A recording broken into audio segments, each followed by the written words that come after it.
Selamat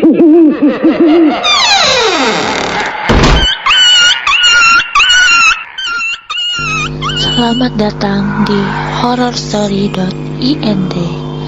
Di Mirror, misteri dan horor, mengungkap kisah yang ganjil dan susah untuk diungkapkan. Bersama saya, Agnes.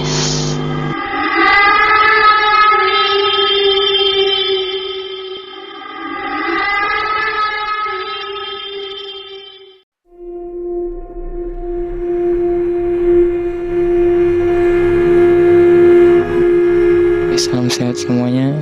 Sini panggil saja aku Andre ya.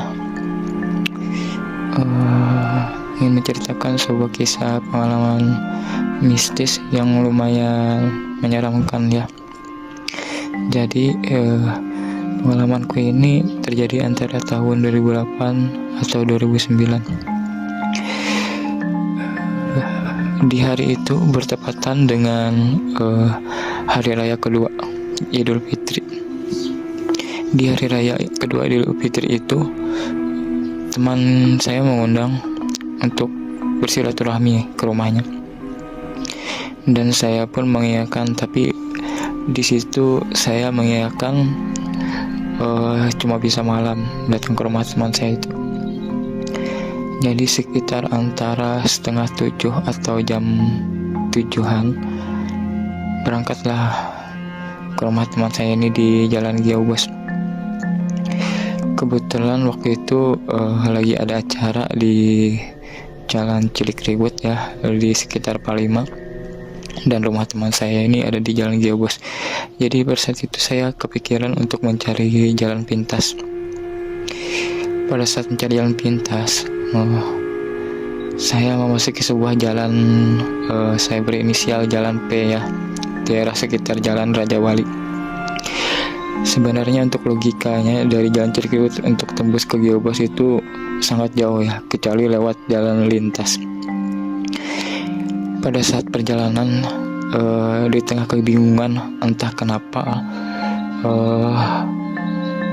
seakan-akan ada yang menuntun saya. Di situ saya memasuki sebuah jalan ya, jalan P tadi ya. Setelah memasuki jalan P ini, yang awalnya jalanannya aspal, sekitar 5-10 menit melewati jalan itu, tiba-tiba jalan itu berubah menjadi jalanan tanah. Di situ sempat ada pergolakan di pikiran, mentah memilih balik atau melanjutkan terus. Tapi di saat itu saya melanjutkan terus perjalanan saya. Saya masuk terus sekitar 10 menitan. Di kanan kiri ini sudah nggak ada perumahan para penduduk. Saya terus jalan. Setelah jalanan itu, di samping kiri kanannya sudah ilalangnya itu setinggi badan manusia ya. Saya memutuskan untuk berbalik arah. Nah, di tengah berbalik arah itu, tiba-tiba motor saya amblas ya, masuk ke dalam sebuah kerokan tanah. Di situ saya bingung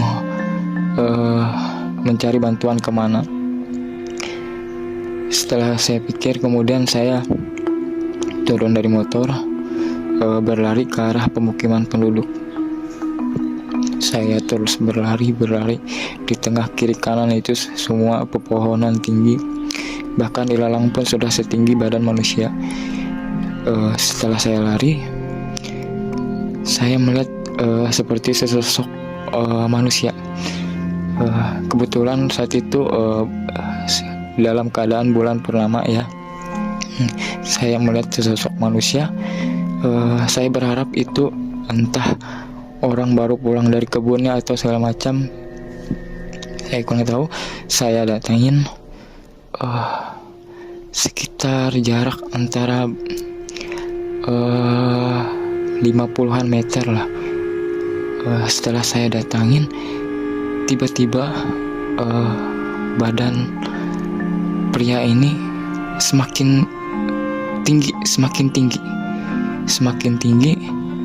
Di situ saya sudah mulai berpikir yang aneh-aneh. Setelah saya dekatin, terus menerus badannya semakin tinggi. Kemudian sosok itu masuk di antara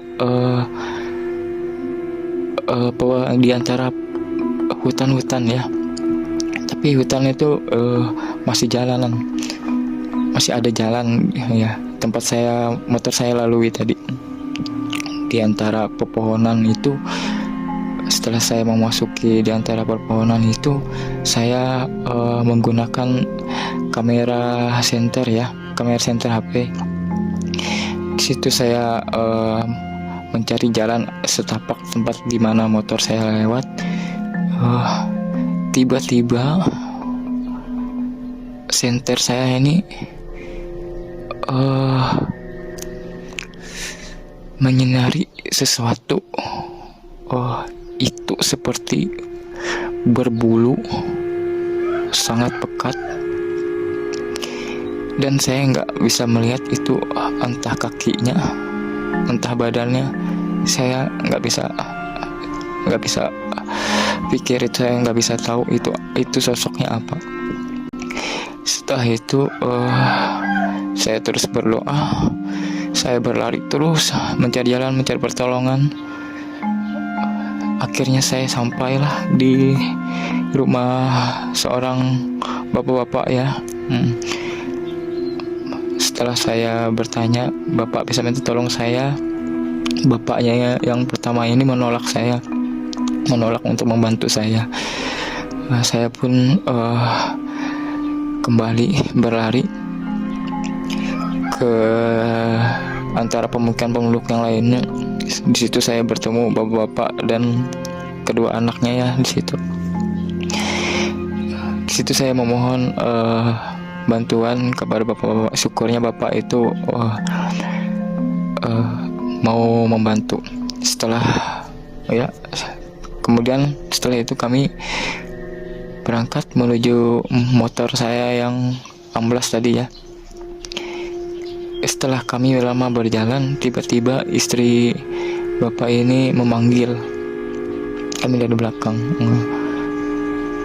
Di situ kami berempat, bapak-bapak, ibu dan dua anaknya mendatangi motor saya. Setelah menaikkan motor saya ke jalanan, di situ ibu itu bertanya, apakah saya mabuk atau gimana. Tapi memang saya itu orangnya tidak seperti itu ya. Kemudian ibu itu berkata, syukur ya kamu nggak kenapa-napa, oleh pernah ada kejadian di sini. Nah, salahnya saya di sini juga ada. Saya lupa mengucapkan terima kasih kepada bapak dan ibu itu. Dan salahnya juga saya langsung meninggalkan mereka. Itulah kejadian horor yang saya alami. Semoga para pendengar dapat menikmati dan dapat memahami apa yang saya ceritakan. Kurang lebihnya saya minta maaf. Terima kasih.